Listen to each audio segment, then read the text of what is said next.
Então, esse é o meu primeiro vídeo na internet.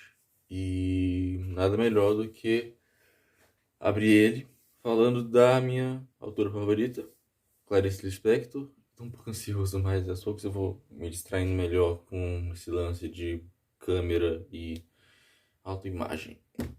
Vamos lá. O conto que eu vou abordar hoje é o conto título do meu primeiro livro que eu tive contato de contos com a Clarice, que foi o Felicidade Clandestina, e o conto será Felicidade Clandestina. Bom, outro adendo, eu falo bem rápido, então às vezes eu vou precisar ser um pouco anestesiado por vocês, enquanto eu estou falando e dissertando sobre sabe-se lá o quê. Mas aos poucos eu vou melhorando a dicção. Então, esse é o conto que vai basear a capa, vai basear tudo. Eu tive um primeiro contato com ele cerca de uns um ano e meio atrás, um ano e meio atrás. Ah, e eu você confesso com vocês, eu não entendi nada. Honestamente, eu passei pela minha primeira intercursão no meu primeiro conto clariciano. Primeiro não, segundo conto clariciano. Entendendo nada. Eu não entendi as metáforas. Eu não entendi o que significava o livro, o que significava as, enfim, tudo na Clarice. Se Clarice escreveu e teve a questão de colocar lá e não rasgar, como ela fazia às vezes com as escritas dela, e de realmente publicar e ordenar, então tem um valor com certeza muito grande para a história. E eu ainda estou numa sensação, caramba, eu só sou feliz na clandestinidade. Um pensamento meio para eu mesmo. Deu divagando acerca sobre mim, sobre tudo ao meu redor. Eu parei para pensar, caramba, eu e Clarice temos algo a compartilhar. Nossa felicidade é clandestina. E aos poucos eu fui começando a entender Clarice quando fui começando a me entender. Porque aos poucos que a literatura é praticamente uma autoprojeção. Você se projeta muito no que você está lendo, você projeta muito o seu momento de vida no que você está lendo, e acaba que quanto mais enriquecido de vida você está, mais chances de você se espelhar em você ou nos outros no livro a chance maior. Não sei se ficou claro. Tanto é que no A Paixão Segundo GH, que é o livro que a Clarice diz que ser o melhor dela, e eu ainda não tenho coragem de encostar sequer, ela diz: olha, esse livro aqui é só para quem tem alma formada. Se você tem a sua alma formada, leia esse livro e vá. Eu ainda não me julgo um ser de alma formada, então eu vou continuar nos contos e nas crônicas mesmo. Mas eu tava pensando assim, caramba, o que. Eu fui matutando essa metáfora. Felicidade clandestina. Fora da minha. Na vida fora, no cotidiano. Até eu perceber que eu tinha uma. Eu vou falar muito de mim, porque foi a partir do momento que eu me entendi que eu entendi o conto. Mas eu fui perceber que a minha felicidade, acho que talvez a da Clarice também, não que eu queira me comparar aqui como ele é o filho da Clarice Lispector, não, ele e Clarice Lispector têm a mesma em mente, não, distante disso. Eu tive uma experiência interna muito grande e eu consegui me inspirar no conto. Eu acho que deu certo. Por isso que eu tô gravando esse vídeo. E tudo isso que veio a se suceder nas minhas intercussões, na minha mente, eu parei para pensar, olha, quem tem um mundo, e também outra entrevista, mas voltando assim, quem tem um mundo muito rico dentro de si, sabe que a felicidade dentro dele não vai estar lá fora. Não sei se ficou claro. Mas quem tem uma clareza espiritual, talvez, ou uma riqueza interior muito grande, vai ver que sua felicidade não vai ser encontrada em coisas lá fora. São coisas que você vai atribuir ao que está dentro de você, ou ao que pode estar dentro de você e ter escapado. Como que, no caso, é o livro do conto. Já já vou começar a dissecar o conto. Mas esse lance da minha felicidade ser algo clandestino foi uma coisa que aos poucos eu fui entendendo e me foi ressuscitando na minha memória esse conto da Clarice, essa frase, essa máxima, felicidade clandestina. E eu pensei, é hora de reler esse conto. Então eu comprei todos os contos, aqui tá assim a luva, mas tá aqui ainda. E eu decidi reler o conto, reli ele meia hora atrás. E eu acho que agora sim consegui ter uma intercussão boa com ele. E se eu tô tratando dele com vocês, é porque eu quero registrar o que eu entendi antes que vá embora da minha mente. Então, o conto vai se tratar, não é tão necessariamente como uma. Vai ser narrado em primeira, segunda em terceira pessoa por uma narradora que no caso vai ser a nossa protagonista. Ela vai começar descrevendo. Eu vou ler o primeiro trecho para vocês. Ela era gorda, baixa, sardenta e de cabelos excessivamente crespos, meio arruivados. Ela vai começar descrevendo quem ela pretende ser como a contraparte desse conto, a antagonista do conto, que é a amiga dela, que vai ser a retentora do livro.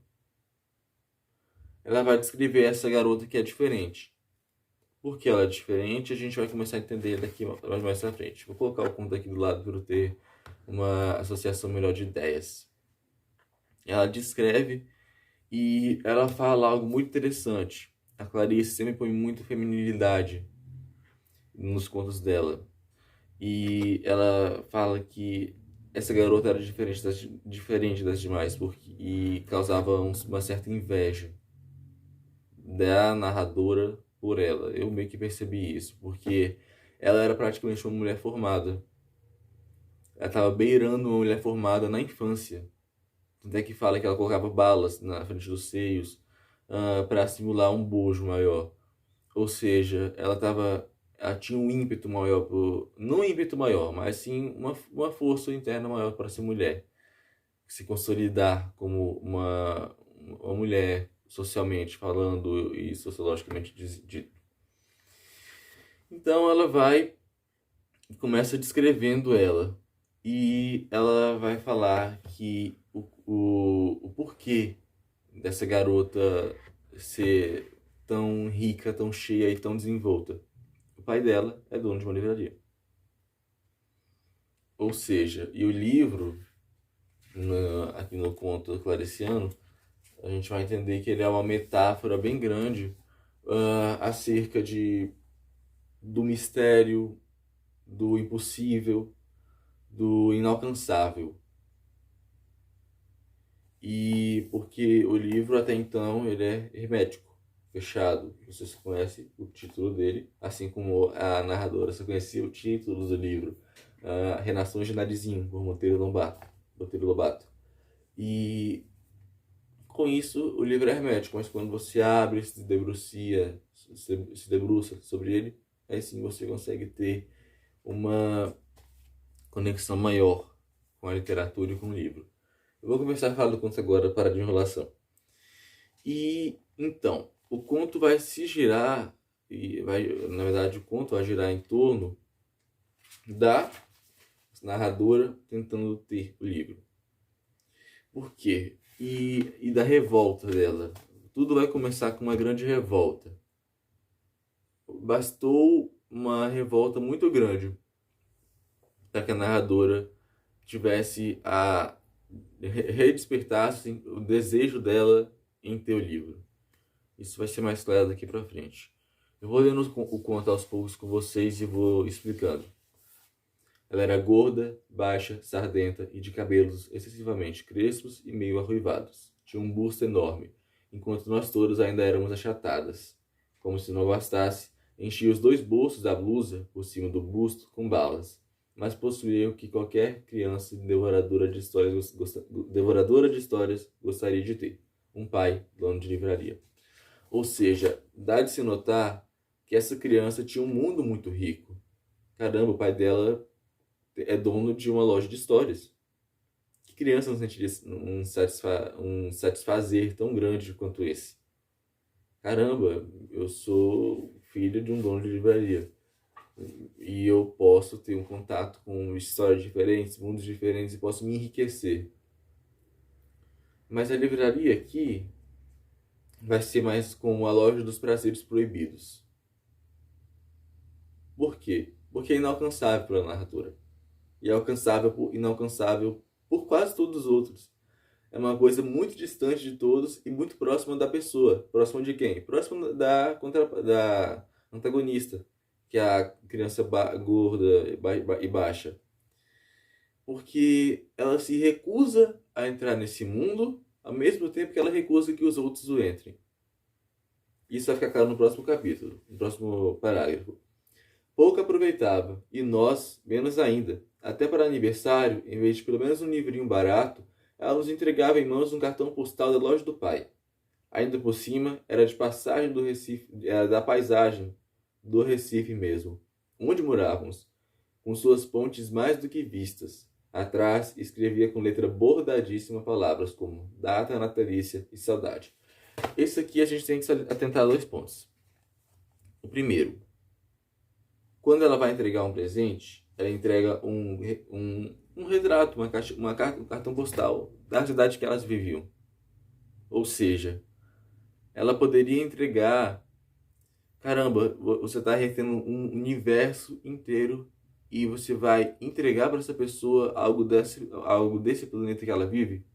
Ficou claro? Porque, caramba, ela poderia ter entregado tudo, mas não, ela entregou justamente o que elas já tinham. Paisagem do Recife? Poxa, você mora no Recife, você pode andar até o cartão postal e se sentir lá. E quando ela vai colocar palavras, ela vai colocar sentimentos nos quais a gente se debrucia muito a escrever. Porque quando o ser humano comum e banal, como qualquer um, como todos os outros, se dispõe a escrever? Quando é o aniversário de alguém e quando é uma data especial ou quando está com saudade. Por isso ela fala data natalícia e saudade. Ou seja, quando você está você só escreve para alguém ou você só escreve para você no seu aniversário ou quando você está com saudade de alguém. São só esses 2 sentimentos. E ela só vai fornecer, ela é a grande fornecedora de sentimentos. Ela pode ser, agora eu enxergo ela como uma vida. Ela é uma das partes da vida. É que ela só vai te fornecer a priori, sem que você corra atrás, o que é comum, o que é banal, o que é irregistrável, o que é registrável, perdão. Ou seja, que você pode ter, que você já tem, sentimentos comuns. Saudade eu sinto todo dia. Eu, por exemplo, agora estou com saudade de uma salada Caesar que eu comi há um tempo atrás. Saudade de um sentimento comum, banal e acessível. Muito diferente de uma felicidade clandestina. Conseguiram entender o início do conto? E se segue. Vamos continuar. Mas que talento tinha para a crueldade. Ela toda era pura vingança, chupando balas com barulho. Como essa menina devia nos odiar. Nós, que éramos imperdoavelmente bonitas, esguias, altinhas, de cabelos livres. Comigo, exerceu com calma ferocidade seu sadismo. Na minha ânsia de ler, eu nem notava as humilhações a que ela me submetia. Continuava a implorar-lhe emprestados os livros que ela não lia. Ou seja, é uma garota que é muito temerosa. Eu tô falando agora da antagonista. Que os personagens da Clarice, já reparei muito nisso, e todo mundo repara que não são nomeados. Não recebem nome.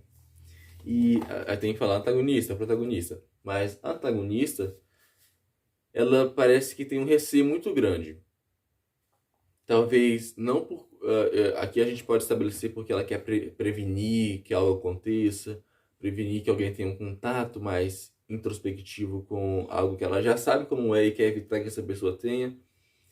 Mas talvez, se a gente continuar a analisar ela na ótica vitalícia, na ótica da vida, a vida vai te fazer passar vontade.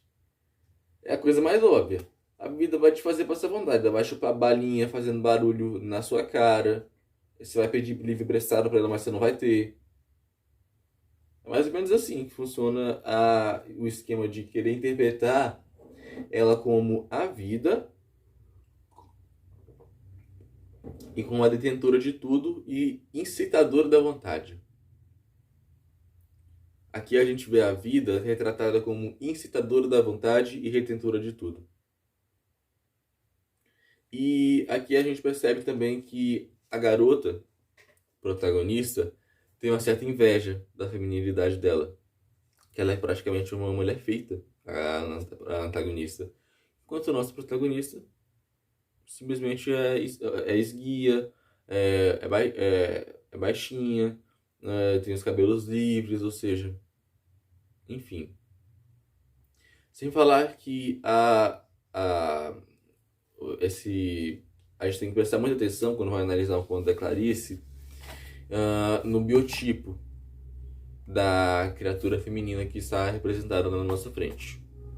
Eu falo criatura feminina que às vezes é uma galinha, às vezes é uma mulher de fato, mas a gente tem que atentar-se nesse quesito, no quesito de caramba, ela é realmente alguma coisa relacionada à vida, algo que ela já passou, porque tem outro conto, eu não me recordo o nome, mas se eu não me engano também é do Felicidade Clandestina, que é o conto de um cachorro que passa.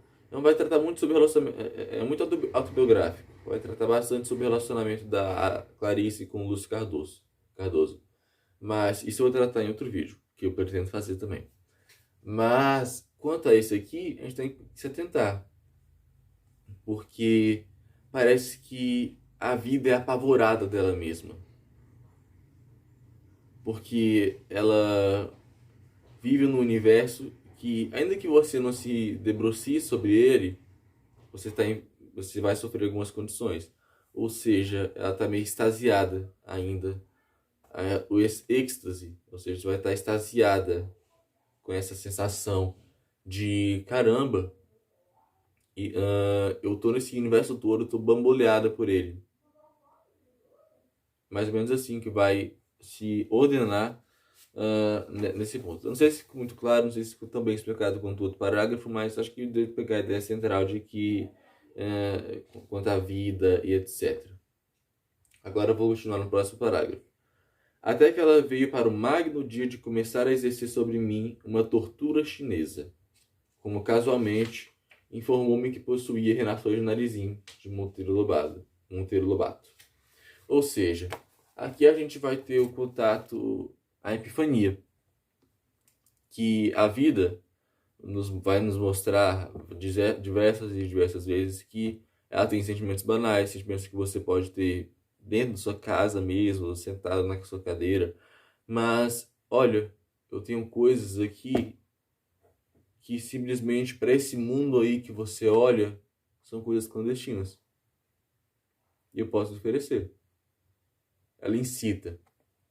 Ela meio que chama com um lance de mãos. Olha, eu tenho aqui para te oferecer. Lute por isso. Não papo de coach. Muito pelo contrário, a vida dá se ela quiser. E é uma coisa que independe da gente. É independente da gente. A vontade da vida e da força vital é independente da gente. E vou seguir aqui. Era um livro grosso. Meu Deus, era um livro para se ficar vivendo com ele, comendo, dormindo e completamente acima de minhas posses. Disse-me que eu passasse pela sua casa no dia seguinte e que ela emprestaria. Ou seja, aqui vamos ter uma passagem mais narrativa para a gente poder chegar em outras metáforas. Mas, enfim, o que ela vai dizer aqui é que, caramba, o que ela está ameaçando ter, o que ela está ameaçando receber, conceber e entender, é uma coisa muito além, uma coisa gigante. E só desperta mais entre ela nessa epifania. Ou seja, ela foi despertada, incitada.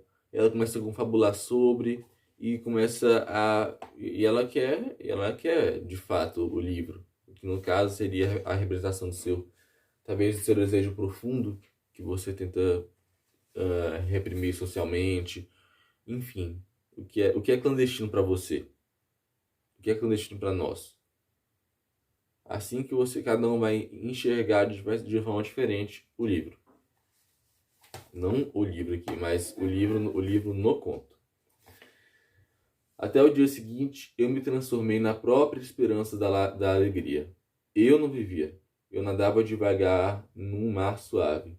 As ondas me levavam e me traziam. Eu estava lendo Uma Alegria Mansa, da Clarice, é uma crônica. E eu me reparei bastante com esse sentimento da vida como água, em que a gente simplesmente é levado. E nisso tudo, ela fica expectante. Ela não reclama mais da onda ir ou voltar. Olha, eu tenho algo no qual estou buscando. Isso está um pouco confuso, eu estou me perdendo um pouco na minha fala. Mas de resumo, olha, eu estou expectante pelo que eu tenho, pelo que eu posso ter. Eu tenho aqui, mas eu quero ter fisicamente, concreto na minha vida, realizado. Eu estou expectante por isso. E com isso ela entra no êxtase puro. Caramba, eu estou na possibilidade de ter. É como se ela segurasse os dados que ela não fosse rolar, mas ela está segurando na mão dela, está sentindo cada um trocar de face e as diversas possibilidades, ela está sentindo tudo.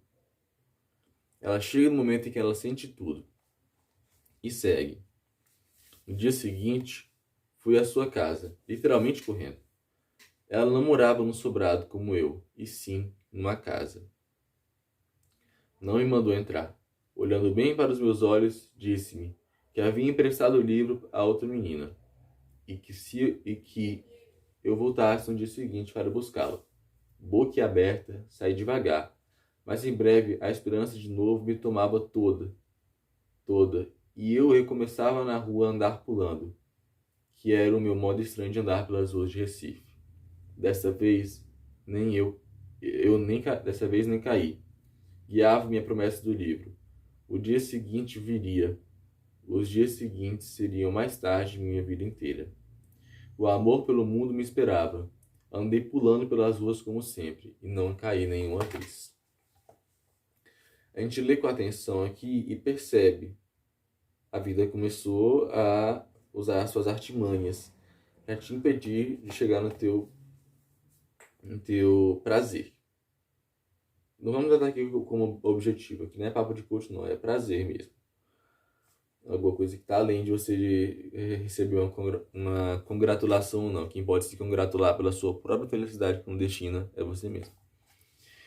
E é difícil, porque, caramba, ela continua indo e indo e indo e entra num modo talvez um tanto quanto hipnótico e bem excessivamente um tanto quanto enfim, um looping, para usar a palavra em português, um looping. E ela entra nesse looping, fica meio perdida nele, porque ela sabe, e o próprio parágrafo pronuncia, o dia seguinte vai ser igual a esse, por toda a vida, até que um dia se pare. Mas isso é spoiler do conto, vamos ver quanto vai andando aos poucos. Mas não ficou simplesmente nisso. O plano secreto da filha do dono da livraria era tranquilo e diabólico. No dia seguinte, lá estava eu à porta de sua casa, com um sorriso e o coração batendo, para ouvir a resposta calma. O livro ainda não estava em seu poder. Que eu voltasse no dia seguinte. Mal sabia eu como mais tarde, no decorrer da vida, o drama do dia seguinte, com ela, ia se repetir com o coração batendo. Ou seja, notamos aqui que começou um ciclo que a gente vai ver no conto todo, de que ela vai, tenta e nunca consegue. Mas esse não conseguir, não é porque, o livro tá lá, emprestado, prestei pra alguém. Não, é sadismo mesmo. A vida não afaga quando você quer concretizar seu desejo. Ela não vai apagar, de modo algum. Com isso, a gente consegue perceber aqui no conto que ela vai adiar para ver sua dor, sabe? Não distante de dizer, a vida é ruim, a vida é má, não. Se você está disposto a ter teu prazer clandestino, eu não tenho o que fazer se não dificultar. Porque se eu não dificultar, não vai ser clandestino. Tá aí o porquê da garota dificultar tanto. Se a garota representa a vida, porque todos nós representamos a vida de alguma forma, aspecto ou maneira. Mas se ela representa a vida, ela representa da maneira de que, se for clandestino, eu vou dificultar, para que você sinta o sabor.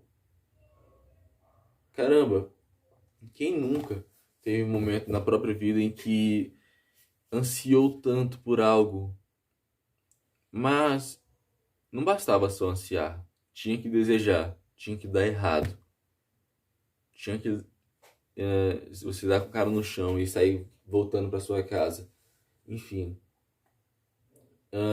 até você tentar e conseguir. Quando o prazer é clandestino, é exatamente assim que se sucede. Agora vamos continuar. Mal sabia eu. Tá bom, terminamos. Assim continuou. Quanto tempo? Não sei. Ela sabia que era tempo indefinido, enquanto o fel não escorresse todo do seu corpo grosso. E já começara a adivinhar que ela me escolhera para sofrer. Às vezes adivinho, mas adivinhando mesmo, às vezes aceito, como se quem quer me fazer sofrer estivesse precisando danadamente que eu sofra. Aí a gente percebe, teve isso. Vamos olhar agora por um lado autobiográfico clariciano. A Clarice realmente, essa história realmente aconteceu. A irmã da Clarice, Tânia ou a Elisa, uma das duas comentou sobre os traços autobiográficos na obra clariciana. Ela falou que, olha, realmente, essa criança que eu não emprestava livro para ela de forma alguma. E foi um rolo danado para conseguir receber esse livro. E a gente se achega. Olha, não seria essa a felicidade clandestina da criança? Olhando aqui no nosso plano, sem olhar no plano metafórico, para simbolizar algum aspecto vitalício ou não, aqui na nossa vida. Não seria essa a felicidade clandestina da criança antagonista? Reter, segurar o livro dentro da própria casa para que a criança não leia e saber que todo dia ela vai chegar na porta da casa dela e você vai falar: não está aqui, emprestei para outro, você chegou tarde, chegue mais cedo da manhã. Não é clandestino isso? Porque a gente percebe que não é um prazer convencional. Ninguém sai por aí com esse plano, com essa tortura chinesa que a Clarice fala. Ninguém sai aí torturando os outros desse jeito, assim, tão de graça. A não ser que seja um prazer muito grande interno.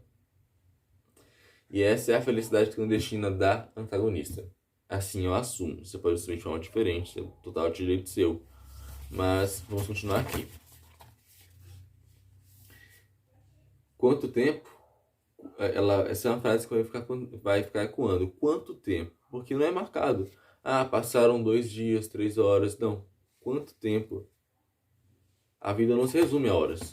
Muito menos a passagem do tempo cronologicamente marcado. E sim, a palavra quanto tempo? Eu tento quantificar entre o instante que se percebeu e o instante que se deu. Não vou metrificar, porque o ser humano entende e absorve não desse modo. Tipo assim, ninguém fala assim, demorou 2 anos para acontecer isso. Não, demorou muito tempo. Porque o tempo, antes de tudo, é uma criação psicológica. E nossa percepção dele ante ao mundo também. Como tudo vai ser tão psicológico dessa maneira, por isso a Clarice faz questão de não estabelecer como algo metrificado, e sim quanto tempo. Conseguiram entender? Vamos lá. Eu diariamente ia à sua casa, sem faltar um dia sequer. Às vezes ela dizia: pois o livro esteve comigo ontem de tarde, mas você só veio de manhã. De modo que eu emprestei a outra menina. E eu, que não era dado a olheiras, sentia as olheiras se cavando sobre meus olhos espantados. Ou seja, aqui a gente confirma a nossa hipótese de que a garota era mais mulher do que estava mais próxima de chegar ao feminino do que a outra. E aí ela estava começando a sentir os efeitos da vida e da prolongação da felicidade clandestina, de realmente ocorrer. Ela estava sentindo tudo isso acontecer e ela estava começando a marcar na vida dela, com as olheiras, com tudo. Ou seja, traços adultos. Adultos chegando a uma criança. Sabe? Que a vida não poupa. Até crianças sofrem com a vida. E com isso, é um soco no estômago para todos. E com esse estupor que a Clarice teve de colocar aqui, a gente percebe, olha, realmente, ela começou a ser esculpida pela vida, com as olheiras. O que a outra já era muito esculpida pela feminilidade e pela vida também, porque estava tendo um prazer clandestino antes mesmo dela. Mas com isso tudo, a gente percebe que é mais ou menos assim. A vida vai começando a escavar ela. E nesse ponto que muitos desistem de seu prazer clandestino, talvez de ser quem você é. Você vai significar o seu prazer clandestino. Porque eu não tô no seu universo, dentro da sua cabeça, para entender o que para você é clandestino, o que não é, o que é difícil, o que não é, o que é fácil, o que não é. Então vamos seguir. Até que um dia, quando eu estava à porta de sua casa, ouvindo humilde e silenciosa a sua recusa, apareceu sua mãe. Ela devia estar estranhando a aparição muda e diária daquela menina à porta de sua casa. Pediu explicações a nós duas. Houve uma confusão silenciosa, entrecortada de palavras pouco elucidativas. A senhora achava cada vez mais estranho o fato de não estar entendendo. Até que essa mãe boa entendeu. Voltou-se para a filha com enorme surpresa e exclamou: mas este livro nunca sai daqui de casa. Você nem quis ler. Esse parágrafo vai servir para a gente retomar as ideias de que o que realmente estava acontecendo, que a criança estava vendo todo dia estava tendo essa mesma novela, a mãe percebeu. E quem essa mãe vai simbolizar? É a força. Ela é a força que vai dar o teu acesso à tua felicidade clandestina. E essa força é repentina, inesperada, insondável. Não consegue captar ela. Ela surge, pode sair de trás de você e falar. E com isso tudo, a gente segue aqui e a gente percebe que ela vai agir como uma força secundária da vida, que também é uma força primária, porque também é uma força vital, e vai pedir para a felicidade clandestina finalmente correr. É necessário que a vida intervenha na vida para que você tenha a realização. Conseguiram entender? Dois lados de uma mesma moeda, talvez. E o pior para essa mulher não era a descoberta do que acontecia. Era a descoberta horrorizada da filha que tinha. Ela nos espiava em silêncio. A potência de perversidade de sua filha, desconhecida, e a menina loura em pé à porta, exausta, ao vento nas ruas de Recife. Foi então que, finalmente, Zé Fazendo disse firme e calmo para a filha: você vai emprestar o livro agora mesmo. E para mim. E você fica com o livro por quanto tempo quiser. Entendem? Valia mais do que dar o livro. Pelo tempo que quisesse. E tudo é tudo que ama. É tudo que uma pessoa, grande ou pequena, pode se ter a ousadia de querer. Ou seja, aqui a gente vê que ela vai poder ter acesso à felicidade clandestina dela. E maior. O maior é que ela tem ela pelo tempo que ela quer. Não é cronometrado. Não é assim, olha, é seu. É seu, não tem graça. Tem que ter uma marcação infinita de tempo, que é por quanto tempo quiser. E quando a gente está em contato com o que é impossível por nós e ao mesmo tempo ah, as felicidades clandestinas aos poucos são julgadas um pelos outros, tanto é que a mãe julga a felicidade clandestina da filha. Com isso, a gente percebe, é mais ou menos como posso definir o prazo da consolidação. É como se estendesse o braço a fim de que, olha, é seu por quanto tempo você quiser, perdão. E é mais ou menos assim que vai se resumir esse parágrafo e vamos lá. Como contar o que se seguiu? Eu estava estonteada e assim recebi o livro na mão. Acho que não disse nada. Peguei o livro? Não. Não saí pulando como sempre. Saí andando bem devagar. Sei que segurava o livro grosso com as duas mãos, comprimindo contra o peito. Quanto tempo levei até chegar em casa também pouco importa. Meu peito estava quente, meu coração pensativo. Quando você... É o primeiro contato. É o contato mais delicioso e íntimo que ela vai tendo com a sua felicidade clandestina. Ela vai se alcançando aos poucos. O seu eu que mais desejou estar tendo contato com o próprio livro que ela tanto desejou também, que na verdade é a metáfora para o que a gente realmente quer. E tudo isso vai se confluindo e ela fica extasiada. Tão extasiada quanto ela soube da possibilidade de ter. Mas ela não está no sentimento de ingratidão, é a gratidão completa que ela está sentindo. E é interessante porque esse conto, se não me engano, ele aparece numa coletânea chamada O Tempo. E eu nunca entendi o porquê desse conto aparecer no tempo. Agora sim eu entendo, porque a marcação de tempo nele não existe. Pode ter acontecido em 3 dias, 2, um dia, uma semana, a gente não sabe. Coração, mente, alma não metrificam por tempo, não se dão por tempo. E Clarice faz questão de, nesse conto, não me lembro de outros, não demarcar o tempo dessa maneira. Chegando em casa, não comecei a ler. Fingia que não o tinha, só para depois ter o susto de ter. Horas depois, abri-o. Li algumas linhas maravilhosas. Fechei-o de novo. Fui passear pela casa. Adiei ainda mais de não comer pão com manteiga. Fingi que não sabia onde guardar o livro.